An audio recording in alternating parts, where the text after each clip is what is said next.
కాబట్టి యేసు ప్రభు అని నమ్మిన వాళ్ళు ఖచ్చితంగా బాప్తిజం తీసుకోండి. బాప్తిజం తీసుకున్న వాళ్ళు ప్రతి ఒక్కరు బలలో చేయవేయండి. బలలో చేయవేసిన వాళ్ళు ప్రతి ఒక్కరు దేవుని గురించి ఒక్కరికైనా రోజుకు చెప్పండి. ఏ టీ కొట్టు దగ్గర, పెట్రోల్ బంక్ దగ్గర, మీ పక్కన పనిచేసే వాళ్ళ దగ్గర ఎవరితోనైనా చెప్పండి. చెప్తే నష్టమేంటి? ఎందుకు పనికిరాను? 1,35,000 మందికి చెప్పారు ఇప్పటి వరకు. 74 మంది బాప్తిజం తీసుకున్నారు. మీరెందుకు చెప్పలేరు?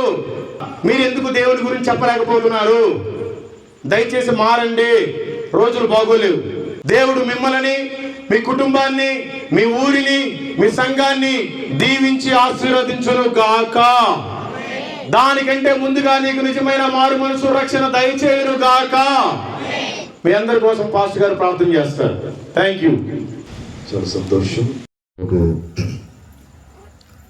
చాలా చక్కని వాక్యాన్ని మనకి అందించినటువంటి దైవజనులు, గాడ్స్ వే మిషన్ ఫౌండర్ గారు అయినటువంటి చక్కని వాక్యాన్ని అందించినటువంటి దైవజనులకు మన సంఘం తరఫున వారి ప్రత్యేకమైన తెలియజేస్తున్నాం. గట్టిగా చప్పట్లు కొడుతూ వారిని మనం గౌరవిస్తాం. అలాగే వారితో వచ్చినటువంటి ముగ్గురు సహోదరులు కూడా వారికి కూడా ప్రత్యేకమైన వందనాలు తెలియజేస్తున్నాం. చక్కని వాక్యాన్ని ఈ దినం మన మధ్యలో ఉంచున్నాం. ఇప్పుడే మనం సెలెక్ట్ చేసుకుందాం. దేన్ని మనం కోరుకుంటే ఎక్కడికి వెళ్తాం, దేన్ని మనం కోరుకోకపోతే ఎక్కడికి వెళ్తాం. అయ్యగారు చాలా వివరంగా చెప్తున్నారు. కాబట్టి దేవునికి సమయం ఇస్తా ఉన్నాను. ఇదే మిక్కిలో అనుకూలమైన సమయము, నేడే రక్షణ దినం. ఈ సమయాన్ని నిర్లక్ష్యం చేస్తావా? చేసినట్లయితే ధనవంతుడు ఎక్కడున్నాడో మనకు కూడా అలాంటి గతి పడుతుంది. తల ఉంచుదాన్ని కళ్ళు మూసుకుందాం. చిన్న ప్రార్థన.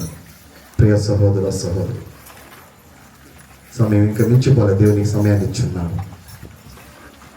ఇంతవరకు నువ్వు రక్షింపబడకపోతే, ఇంతవరకు నువ్వు మారు మనసు పొందకపోతే, పాపక్షమాపణ పొందకపోతే, ప్రభు నీ సొంత రక్షణ అంగీకరించకపోతే, దేవునికి సమయం ఇస్తా ఉన్నాడు.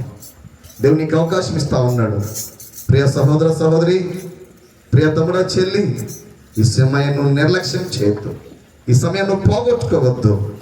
రేపటిది మనది కాదు, రేపటిది మనది కాదు.